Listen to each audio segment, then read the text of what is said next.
여러분 우리가 하나님을 믿는다라고 그렇게 이야기합니다. 근데 그때 하나님을 뭐라고 설명해야 할까요? 성경 우리가 기독교에서 보면은요. 우리가 하나님을 뭐라고 우리가 딱 단정지어서 말씀을 하시냐면 바로 삼위일체의 하나님이다라고 그렇게 우리에게 말씀하시고 있습니다. 여러분 삼위일체라는 게 무엇일까요? 삼위일체라고 하는 것은 하나님이 한 분이시라는 거예요.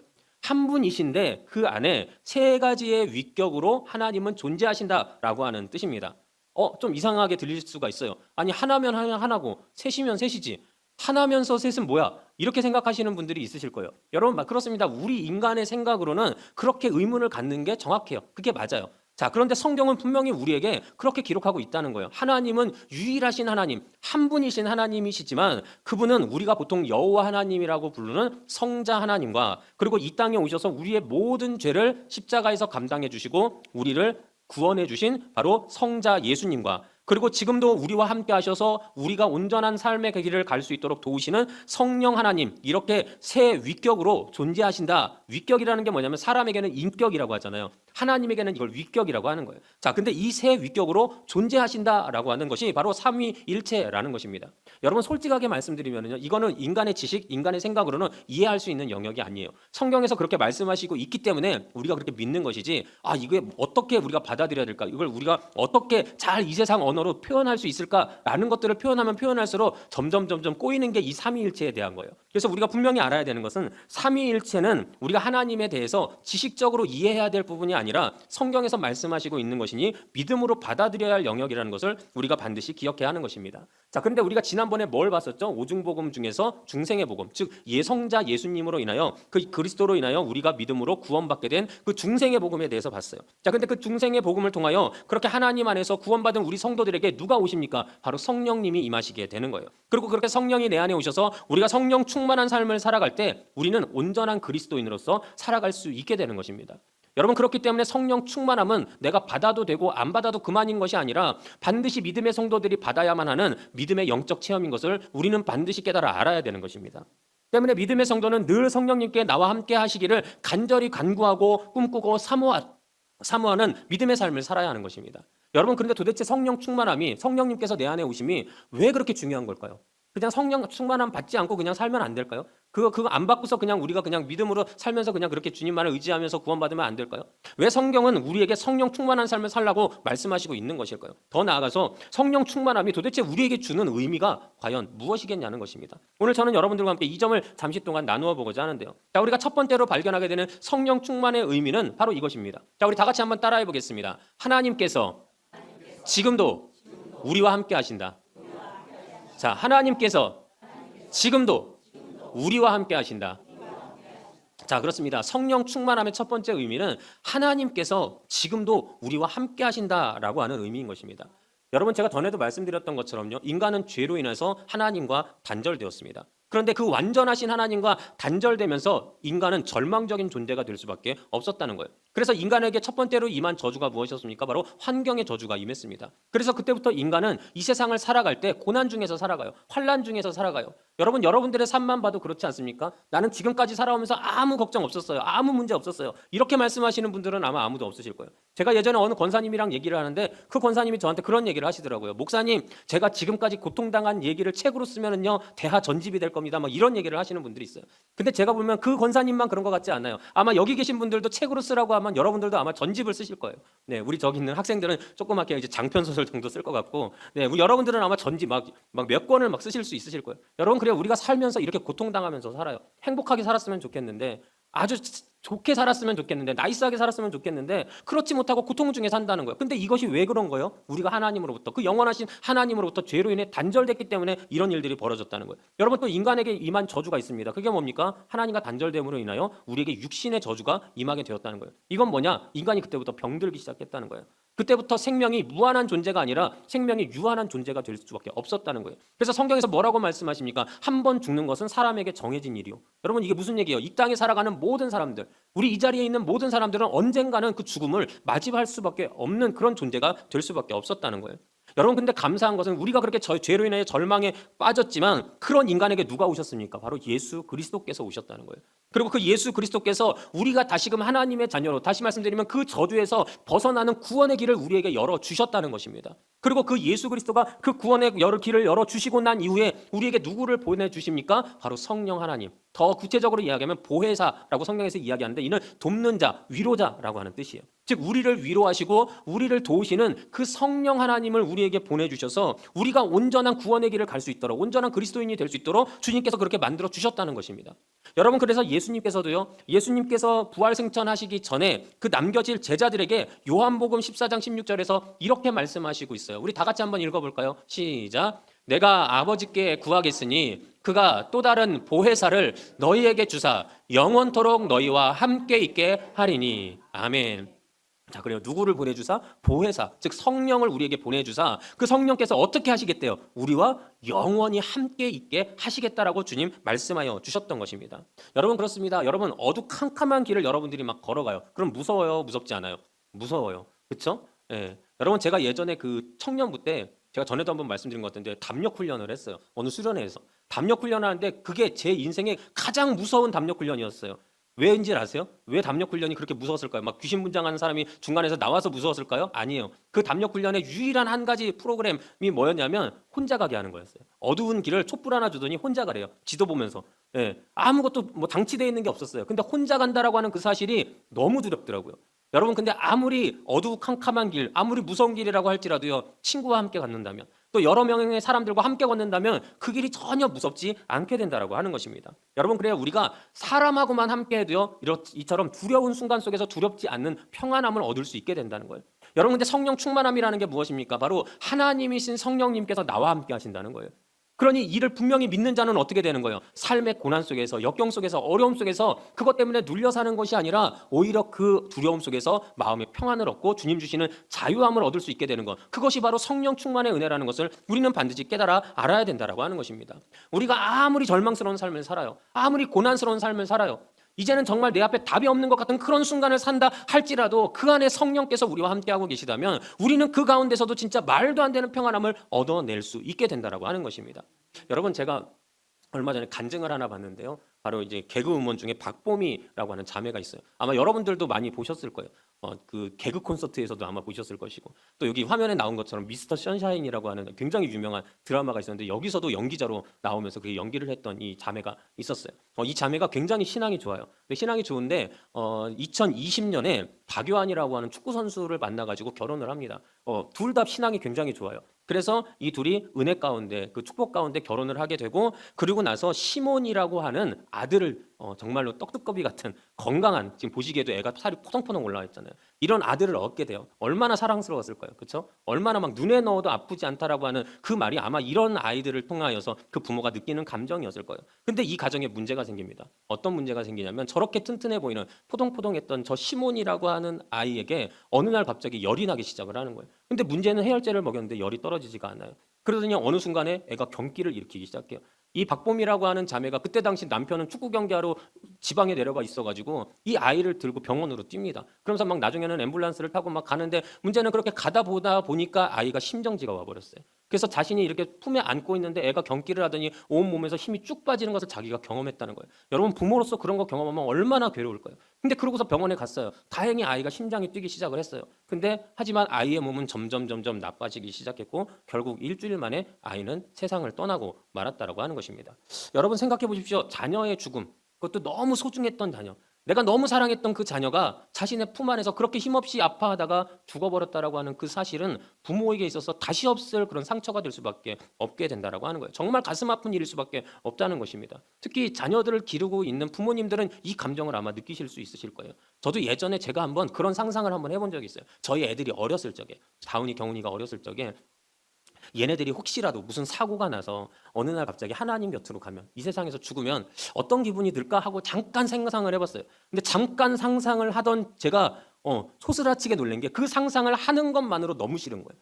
내 자녀가 이 세상에 없다라고 하는 그 상상을 하는 것만으로도 이렇게 가슴 아프다라고 하는 것을 제가 그때 경험해 본 적이 있어요. 근데 문제는 뭐예요? 이 박보미 자매에게 지금 그 상황이 현실로 일어나 버렸다라고 하는 것입니다. 여러분, 이게 얼마 되지 않은 일이에요. 이런 일이 실제로 그 자녀, 이 박보미 자매에게 일어나 버리고 말았어요. 여러분 생각해 보세요. 얼마나 가슴이 미어졌을까요? 얼마나 울고 싶었고 얼마나 마음이 찢어졌을까요? 자, 그런데 이 박보미 성도의 간증을 듣다 보니까요, 이 자매가 그 간증을 통해 밝힌 것은 그렇게 괴로웠다는 거예요. 실제로 아이를 그렇게 장례를 치르고 그 아이를 화장을 하는데 그렇게 튼실했던 애가 한 줌의 죄로 자기에게 오는 거를 보면서 막 정말 하늘이 무너지는 것 같고 마음이 무너지는 그런 느낌을 경험했다는 거예요. 자, 근데 문제는 뭐냐? 이 자매가 하나님의 위로를 받아요. 근데 그 자매가 하나님의 위로를 받게 된 것은 다른 말이 아니었어요. 주변에 많은 사람들이 이 자매가 그래도 유명인이니까 막 위로를 해줘요. 막 힘내, 괜찮아, 막 잘 될 거야, 더 좋은 일이 있을 거야 하면서 막 위로를 해줘요. 근데 그런 말들보다, 그런 어떤 사람들의 말보다 어떤 목사님께서 이 박보미 자매에게 그 아들 시몬이는 이미 천국에 가 있다라고 하는 그 말을 듣는데 그 말이 그렇게 위로가 되더라는 거예요. 아, 그래, 내 아들은 죽고 없어진 게 아니야. 내 아들은 지금 하나님께서 데려가셔서 하나님께서 저 천국에서 지금 그렇게 하나님 품에 안겨서 편안히 그런 안식을 취하고 있는 거야 라고 하는 그 확신이 들기 시작하더라는 거예요. 그리고 실제로 하나님께 기도했대요. 하나님, 내 아들이 천국에 있는 거 꿈으로라도 한 번만 보여주세요. 근데 그렇게 간절히 기도하는데 그날 밤에 실제로 그 자녀가 꿈속에서 나타난 거예요. 그러면서 그 자녀가 엄마 보고 잘 살으라고, 나는 이 천국에 있다고 하면서 그 자기가 천국에 있다는 확실한 것을 꿈속에서 보여줘요. 그리고 나중에 이 박보미 자매가 확신을 하게 돼요. 아, 내 자녀가 진짜 목사님 말씀하신 것처럼 천국에 있구나. 그러고 나서 이 박보미 자매의 삶이 바뀌었다라고 하는 거예요. 예전에는 죽음이 두려웠대요. 그리고 예전에는 시몬이가 죽은 것 때문에 너무 괴로웠대요. 근데 어느 순간부터 시몬이가 죽은 게 아니라 천국에 갔다는 것을 그렇게 그가 확신하게 되자 이 박보미 자매는 나도 언젠가는 죽어서 천국에 가서 내 아들 시몬이를 만날 날을 손꼽아 기다리게 됐다라는 거예요. 그러면서 마음에 세상에 어떤 사람도 주지 못하는 그 위로와 평안함을 받게 되었다라고 하는 것입니다. 여러분, 그렇습니다. 이게 바로 성령님께서 우리 안에 오실 때, 우리와 함께 하실 때 나타나는 현상이라는 것을 반드시 우리는 기억해야 돼요. 아까도 제가 여러분들과 말씀드렸지만 큰일이 우리에게 닥쳐요. 우리가 감당 못할 어려움이 막 우리를 짓눌러 버려요. 도저히 내 힘으로는 이 환난을 헤쳐나갈 수 없다라고 그렇게 판단될 때가 너무나도 많이 있다는 것입니다. 그런데 그런 환난 속에서도 내 안에 성령 하나님께서 이와 같이 함께 하셔서 내 안에 주님의 은혜를 부어 주시면은 우리는 세상이 주는 평안함이 아니라 하나님이 주시는 말도 안 되는 놀라운 위로와 소망을 이 박보미 자매처럼 받게 된다라고 하는 것입니다. 그러면서 성령님은 우리에게 끊임없이 말씀해 주십니다. 그 환난 속에서도 내가 너와 함께 할 거야. 그 환난 속에서도, 고난 중에서도 내가 너와 지금 그 자리에서 함께 할 거야라고 주님은 이 성령의 충만함으로 우리에게 말씀해 주신다는 것입니다. 자, 그렇습니다. 성령 충만은 바로 이런 거예요. 내 안에서 어떤 막 능력이 나타나는 게 아닙니다. 성령 충만하는 것은 물론 능력도 나타나지만 단순히 그것이 아니라 성령 하나님께서 이처럼 나와 함께 하시겠다는 거예요. 편안할 때만이 아니라 내가 힘들고 괴로웠고 어려워서 정말로 인생을 포기하고 싶은 그 모든 순간에 그 자리에서도 나와 함께하고 계실 것이라고 하는 그 주님의 분명한 약속이라는 것을 우리는 반드시 깨달아 알아야 된다는 거예요. 자, 그리고 두 번째로 또 성령의 충만함은 우리에게 어떤 의미가 되는 것일까요? 자, 우리 다 같이 한번 따라해 보겠습니다. 우리의 무능력을 능력으로 바꾸신다. 우리의 무능력을 능력으로 바꾸신다. 자, 그렇습니다. 여러분, 성령 충만의 두 번째 의미는 무능력한 우리에게 능력을 더하신다라고 하는 거예요. 아까도 계속 말씀드렸지만 인간은 죄로 인해서 능력의 하나님으로부터 단절되어 버렸습니다. 그리고 능력이 하나님으로부터 단절되자 우리는 어떤 존재가 됐습니까? 무능력한 존재가 됐다는 거예요. 물론 세상은 지금도 우리에게 무한한 가능성의 사람들이라고 이야기합니다. 우리는 다 할 수 있다고 이야기합니다. 근데 여러분, 실제로 인간의 삶을 되돌아보면요, 인간은 이 세상 속에서 할 수 있는 것보다 할 수 없는 것이 더 많은 존재가 우리 인간임을 깨닫게 된다라고 하는 거예요. 여러분, 높은 산만 올라가도요, 사람들이 다른 생각을 갖는데, 어떤 생각을 갖느냐? 야, 내가 지금까지 막 그렇게 아웅다웅하면서 그렇게 살았는데 그게 다 저 발밑에 저 조그만 현실 속에서 내가 살아보겠다고 그렇게 발버둥쳤구나. 내가 이만큼 높은 산에 올라와서 밑을 내려다 보니까 그게 아무것도 아니었구나라고 하는 그런 걸 느낀다는 거예요. 여러분, 근데 그 시선이 점점 더 올라가서 우주에서 아주 점과 같은 지구 하나를 보면 어떤 느낌이 드는지 아세요? 인간은 진짜 이 우주에서 티끌만도 못한 존재구나. 인간은 아무 능력이 없는 존재구나라는 것을 그렇게 깨닫게 된다라고 하는 거예요. 여러분, 그렇습니다. 인간은 하나님과 끊어지면서 동시에 무능력한 존재가 됐어요. 하지만 그런 무능력한 우리에게 누가 오셨습니까? 성령 하나님께서 오셨다는 거예요. 성령 하나님은 능력의 하나님이세요. 그렇기 때문에 우리 안에 오셔서 그 성령 하나님의 능력으로 말미암아 무능력한 우리에게서 성령 하나님의 능력이 나타나기 시작했다라고 하는 거예요. 성령 하나님께서 나를 변화시켜서 능력 없는 내가 능력 있게 만들어 주신 게 아니에요. 성령 하나님의 능력이 내 안에 임했기 때문에 무능력한 나를 통하여서 성령님의 능력이 나타나게 되었다는 것입니다. 여러분, 이게 성령 충만이라고 하는 거예요. 여러분, 출애굽기 3장에서 4장에서는 3장부터 4장에서는 어떤 내용이 나오냐면요, 하나님께서 모세를 이스라엘을 출애굽시키려고 하는 지도자로 부르시는 장면이 나옵니다. 떨기나무에 불꽃 가운데 임하셔가지고 모세를 부르세요. 근데 문제는 뭐냐면 모세에게 그 사명을 주려고 모세를 부르셨는데 모세가 그때부터 뭐 하기 시작합니까? 하나님의 부르심을 막 거절하기 시작해요. 그러면서 막 하나님한테 이야기합니다. 하나님, 내가 누군데 감히 누군데 내가 바로왕한테 가가지고 내가 그런 사명을 감당한다고 합니까? 하나님, 난 그 능력 없습니다. 난 못합니다. 라고 막 그가 얘기를 해요. 그리고 또 하나님이 그럼에도 해야 된다고 이야기하니까 이번에는 뭐라고 하냐면, 하나님, 내가 사람들한테 어떻게 쫓겨서 내가 이 미디안강까지 왔는지 하나님 잘 아시잖아요. 사람들이 나 싫어요. 근데 저 사람들이 내 말 듣겠습니까? 하나님, 사람들이 내 말 듣는 그런 능력 나한테는 없습니다. 나 못합니다. 라고 모세가 또 이야기해요. 자, 그럼에도 계속 하나님께서 또 말씀을 하십니다. 사명을 감당하라고. 자, 그러자 이번에는 모세가 뭐라고 하냐면, 하나님, 나는 말이 둔한 사람입니다. 이건 무슨 얘기냐면, 하나님, 나는 애초에 이 사명을 감당할 수 없게끔 태어난 사람이라는 거예요. 이거는 하나님한테 얘기하면, 다시 이야기하면, 하나님, 당신이 나에게 그런 능력도 안 주시게 만들어 놓고서는 그러면은 말이나 잘하게 만들어 놓으시든지, 그렇게 만들어 놓지도 않으시고는 나한테 지금 이 사명 감당하라고요? 나는 못합니다라고 하면서 끝까지 하나님 앞에 거절하게 된다는 거예요. 자, 그런데 그렇게 끝까지 하나님 앞에 거절하는 그 모습을 통해서 우리가 누구를 발견하게 돼요? 오늘날 우리의 모습을 발견하게 되는 거예요. 우리도 하나님 앞에서 무능력해요. 그래서 때로는 하나님께서 우리에게 주님의 말씀을 주시고 주님의 사명을 주실 때, 나는 못합니다. 나는 아닙니다. 저기 믿음 좋은 권사님 시키세요. 저기 믿음 좋은 집사님 시키세요. 믿음 좋은 목사님이 하세요. 라고 하면서 우리가 그렇게 생각할 때가 있다는 거예요. 자, 그런데 하나님께서 그때 그렇게 자신은 무능력하다라고 외치고 거절하고 있는 모세에게 뭐라고 말씀하신지 아십니까? 마지막에 이렇게 말씀해 주세요. 내가 너와 함께 있으리라. 내가 너와 함께 있으리라. 여러분, 이게 무슨 얘기예요? 맞아, 너는 능력이 없어. 너는 이 이스라엘 민족을 애굽에서 데리고 나올 능력이 너는 애초에 없어. 너는 무능력한 자야. 근데 너의 능력으로 애굽에서 이스라엘 민족을 데리고 오는 게 아니라 내가 너와 함께 할 거고 내가 너를 사용할 거기 때문에 너는 너의 능력이 아니라 나의 능력으로 너는 이스라엘 민족을 애굽에서 데리고 나오는 거야 라고 주님이 말씀해 주시는 거예요. 여러분, 이 말씀에 드디어 모세가 순종을 합니다. 그러고 나서 어떤 일이 벌어집니까? 모세를 통해 놀라운 기적들이 일어납니다.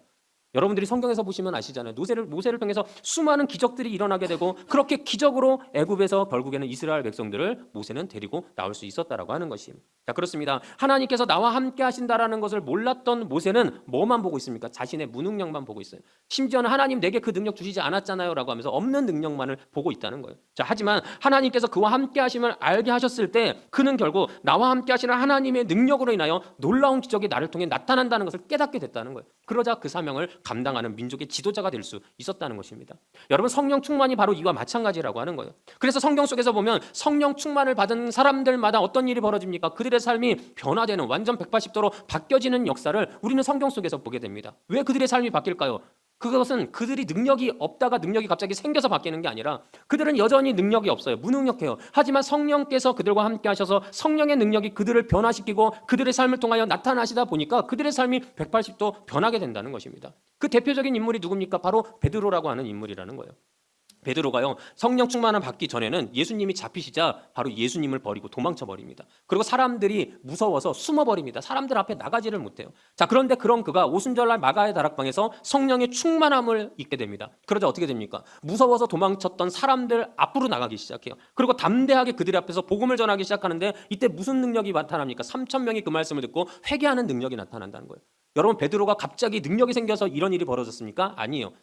왜 이런 일이 벌어졌을까요? 바로 그와 함께 하시는 성령의 능력으로 말미암아 이런 일들이 가능하게 됐다는 것입니다. 여러분들도 마찬가지입니다. 여러분들이 나가서 예수 믿으세요, 예수 믿으세요 전해요. 하지만 그것이 여러분들의 능력으로 전할 때는 그것이 아무 능력이 없다는 거예요. 하지만 내 안에 계신 성령님께서 그것을 외치게 하실 때 여러분들이 예수 믿으세요 하고 전하는 그 놀라운 전함을 통하여서 수많은 사람들이 예수를 믿게 되는 역사가 나타날 수 있게 된다는 것입니다. 여러분, 간혹 가다가 여러분들이 저한테 기도 부탁하실 때가 있어요. 그렇죠? 목사님, 우리 집에 병든 사람이 있습니다. 꼭 치유되도록 고침받을 수 있도록 목사님 기도해 주세요. 목사님, 내 삶에 이런 문제가 있습니다. 내 자녀에게 이런 문제가 있습니다. 목사님 꼭 기도해 주세요 라고 하면서 기도 부탁을 하실 때가 있어요. 근데 여러분, 저한테 기도 부탁을 하실 때 우리 목사님 신령한 분이시니까, 우리 목사님 능력 많으신 분이시니까, 우리 목사님 막 어떤 능력이 있는 분이니까, 그러니까 우리 목사님한테 기도해야 응답받는다라는 생각으로 여러분 저한테 기도 부탁하십니까? 여러분, 솔직히 그렇게 기도 부탁을 하신다면 여러분 기도 부탁은 잘못된 거예요. 여러분, 저든 목사이기는 하지만 저에게는 죄송하지만 그런 능력이 없습니다. 아니, 있어서도 안 돼요. 자, 저 역시 여러분들과 같은 어찌 보면 무능한 인간일 뿐입니다. 자, 그런데도 여러분께서 저한테 문제를 가지고 오시고 기도해 달라고 하는 이유가 뭘까요? 또 저는 그 이야기를 듣고 제가 기도해 드리는 이유가 뭘까요? 그것은 목사인 저의 능력을 의지해서 기도하는 것이 아니라 저와 함께하고 계시는 성령님의 능력을 의지하기 때문에 여러분들이 저에게 와서 기도를 부탁하시고 저는 또 그렇게 믿음으로 기도한다라고 하는 것입니다. 자, 그렇습니다. 무능력한 저지만 저와 함께 하시는 성령님을 의지하기에 기도할 때 그때 기도가 응답되게 되는 것이고 기적 같은 치료와 문제 해결이 반드시 일어나게 된다는 것입니다. 여러분, 이건 저뿐만이 아니에요. 믿음의 성도들 안에서 성경에서 보면은 병든 자들, 몸이 아픈 자들마다 성도들한테 이야기하고 그것을 가지고 기도해 달라고 부탁하라고 서로 중보하라고까지 성경에서 말씀하시고 있어요. 왜 그럴까요? 그들이 능력이 있기 때문이 아니라 그들과 함께 하시는 누가 있기 때문에 성령님이 계시기 때문에 그렇게 기도를 부탁하라고 말하고 있는 것입니다. 여러분, 실제로 고린도전서 12장 4절에서부터 11절까지 말씀에서 보면 우리에게 성령의 은사에 대해서 말씀하시고 있어요. 성령의 은사라는 게 뭐예요? 성령의 은사는 우리가 성령으로 충만해질 때 성령께서 사람들에게 각각 나누어 주시는 하나님의 선물 같은 능력을 말하는 거예요. 그래서 이 성령의 은사는 꼭 한 가지가 우리의 삶에, 이 모든 것들이 우리의 삶에 온다는 것이 아니라 하나님께서, 성령님께서 그에 맞게 각 사람에게 각자 나눠주시는 거예요. 그래서 어떤 사람에게는 지혜를, 어떤 사람에게는 지식을, 또 믿음을, 병고침을, 능력 해망을, 예언을, 영분별을, 방언 분별함을 각각의 사람들에게 그렇게 나눠주시는 게, 그 능력을 주시는 게 바로 성령의 은사라는 거예요. 자, 그래요. 바로 이와 마찬가지로 우리가 성령 충만할 때 이와 같이 놀라운 능력이 우리의 삶에 임한다라고 성경은 분명히 말씀하시고 있다는 거예요. 여러분, 근데 여기서만 그치는 것이 아닙니다. 성령 충만할 때 성령께서 우리에게 주시는 정말로 놀라운 능력 중에 하나는 무엇이냐면 성령님께서 아무도 몰라주는 내 마음의 내면을 아시고 내 마음의 내면을 고쳐주신다는 거예요. 내가 겉으로는 사랑합니다. 내가 겉으로는 축복합니다. 내가 누군가를 섬기겠습니다. 돕겠습니다라고 말하지만 우리 안에는 여전히 이기적이고 남을 사랑하지 못하는 그 마음이 있다는 거예요. 그런데 우리에게 성령이 임하시면 우리에게 뭐가 맺힙니까? 성령의 열매가 맺힌다는 거예요. 그래서 그 성령의 열매가 맺혀서 그 성령의 열매로 우리 내면을 바꿔주신다는 거예요. 실제로 갈라디아서 5장 22절에서부터 23절까지 보면은 그 성령의 열매가 뭔지에 대해서 우리에게 말씀하시고 있어요. 그래서 그 성령의 열매를 뭐라고 합니까? 오직 성령의 열매는 사랑과 희락과 화평과 오래 참음과 자비와 양성과 충성과 온유와 절제니. 자, 그래요. 여기서 보면은요, 뭐 기적 같은 일들이 없어요. 병 고치는 거 이런 거 없어요. 손을 뻗었더니 레이저가 나가더라, 뭐 이런 얘기가 전혀 없어요. 자, 근데 뭐예요? 사랑할 수 없는 나를 사랑하게 바꿔주신다는 거예요. 남을 이해할 수 없고 용서할 수 없던 나의 마음을 변화시켜서 용서하게 만들어 주신다는 거예요. 여러분, 간혹 제가 목회를 하다 보면은요, 오랫동안 교회를 다니고 신앙생활을 하셨던 분들인데도 불구하고 삶을 바꿔야 한다라고 하는 그런 말씀에 이렇게 말씀하시는 분들이 있어요. 나는 지금까지 평생을 이렇게 살았던 사람입니다. 그러니까 나는 절대로 바뀌지 않습니다. 예수님 할아버지가 와도 난 절대 바뀌지 않습니다. 그러니 나를 바꾸려고 하지 마세요라고 아예 선포하시는 분들이 간혹 가다가 있더라고요. 하지만 금방 본 것처럼 이 성령의 열매는 성령 충만한 모든 사람들에게 임하는 것입니다. 다시 말씀드려서 성령의 은사, 그 놀라운 능력은 각각의 사람들에게 각자에 맞게 나눠주시지만 성령의 열매는 모든 사람들에게 임하게 된다는 거예요. 그러니 우리가 성령 충만하게 되면 이런 능력들로 인하여 어떻게 돼요? 성령의 열매로 인하여 내 삶이 변하게 된다라고 하는 거예요. 내가 오랫동안 어떻게 살았느냐가 문제가 아니라 내가 지금 성령으로 충만하다면 그동안 사랑할 수 없었던 사람을 우리는 사랑하고 용서하게 된다라고 하는 거예요. 내가 그동안 섬길 수 없었던 사람을 섬기면서 그들과 함께 할 수 있게 된다라고 하는 것입니다. 그렇습니다. 이처럼 성령님은 내 힘으로는 절대 불가능하다고 생각하던 이 모든 것을 가능하게 바꿔주시고 결국 그렇게 무능력한 우리를 주님의 능력 안에 살아가는 믿음의 성도로 만들어 주신다는 것입니다. 여러분, 그러니 우리는 어떤 삶을 살아야 합니까? 바로 성령 충만한 삶을 살아야 하는 것입니다. 나는 여전히 무능력합니다. 나에게는 여전히 능력이 없습니다. 그 사실은 변하지 않습니다. 하지만 성령의 충만함으로 인하여 성령님께서 우리 안에 오실 때 우리 안의 삶을 통하여 하나님께서 그 성령의 능력을 나타내시는 놀라운 역사를 우리는 반드시 경험하게 된다라고 하는 것입니다. 그러니 바로 그와 같이 성령의 충만함을 받기에 부족함이 없는 우리 모든 믿음의 성도님들이 되시기를 주님의 이름으로 축원합니다. 자, 사랑하는 여러분, 이제 말씀을 마치겠습니다. 금방 말씀드린 것처럼 우리는 반드시 성령 충만해야 합니다. 성령 충만함은 지식적으로 배운다고, 여러분들이 설교 한번 듣는다고 갑자기 성령 충만해지지 않습니다. 여러분들이 끊임없이 기도하셔야 된다는 거예요. 여러분들 끊임없이 삶 속에서 하나님을 간구하고 하나님을 찾아야 된다는 것입니다. 내가 몸이 아파도, 내 삶에 문제가 있어도, 걱정이 있어도 끊임없이 하나님을 찾고 나아갈 때, 그렇게 성령을 간구할 때 그 간구하는 자에게 주님은 반드시 좋은 것, 즉 성령을 주시겠다라고 주님은 말씀하여 주셨다는 거예요. 오늘 보면 사도행전 1장 8절을 우리가 봤어요. 사도행전 1장 8절에서 뭐라고 말씀하십니까? 우리 다 같이 한번 읽겠습니다. 시작. 오직 성령이 너희에게 임하시면 너희가 권능을 받고 예루살렘과 온 유대와 사마리아와 땅끝까지 이르러 내 증인이 되리라 하시니라. 아멘. 여러분 이게 무슨 말씀이에요? 우리는 흔히 이거를 전도하라는 말씀으로 알아요. 맞아요. 전도하라는 말씀이에요. 근데 이 말씀의 더 근본적인 의미는 뭔지 아세요? 그것은 바로 전도할 능력이 없던 내가 성령이 우리에게 임하시게 되면 우리가 권능을 받고 내 삶이 변한다는 거예요. 그래서 우리는 내가 이전에는 그런 삶을 살았던 내가 아닌데 이제는 성령의 충만함을 받고 베드로처럼 나가서 담대함으로 예수의 복음을 전하는 믿음의 성도가 된다는 거예요. 그리고 더 나아가서 그 성령의 충만함으로 무능력했던 나의 삶을 통하여 그분의 능력이 나타나게 되고 또 예수님처럼 이웃을 사랑하고 헌신하고 섬기는 그 그리스도인의 참된 모습을 삶 속에서 실천하며 살아갈 수 있는 그런 믿음의 성도로 이끄신다라고 하는 것입니다. 그러니 우리는 어떤 삶을 살아야 됩니까? 성령의 충만한 삶을 살아야 돼요. 성령님 인정하고 환영하고 모셔드립니다. 내 안에 임하여 주시옵소서. 우리는 그렇게 기도하는 믿음의 성도가 돼야 된다는 것입니다. 그래서 바라기는 우리 늘봄교회 모든 성도님들은 앞으로 이렇게 기도하셨으면 좋겠어요. 자, 우리 다 같이 한번 따라해 보겠습니다. 주여, 내게 성령 충만을 주옵소서. 주여, 내게 성령 충만을 주옵소서. 자, 우리 한 번 더 하겠습니다. 주여, 나를 성령으로 다스려 주옵소서. 주여, 나를 성령으로 다스려 주옵소서. 자, 그래요. 우린 이렇게 기도해야 돼요. 성령 충만 주시옵소서. 내가 지금 단순히 내 삶에 문제 하나, 요거 하나 해결해 주세요 라고 기도하는 게 아니라 내 안에 성령 충만이 오시면, 내가 안에 성령 충만하게 되면 그 모든 문제는 해결된다는 것입니다. 그러니 우리는 성령 충만을 간구해야 돼요. 주여, 내게 성령 충만을 주시옵소서. 내가 성령 충만한 사람이 되게 하여 주시옵소서. 성령의 능력으로 내가 하나님의 능력을 실천하고 살아갈 수 있는 믿음의 성도가 되게 하여 주시옵소서. 우리가 그런 삶을 살아갈 때 우리 늘봄교회에 놀라운 하나님의 역사가 임하게 되고 놀라운 부흥의 길이 반드시 열리게 될 줄 반드시 믿으시는 우리 모든 성도 여러분들이 되시길 주님의 이름으로 축원합니다. 기도하겠습니다.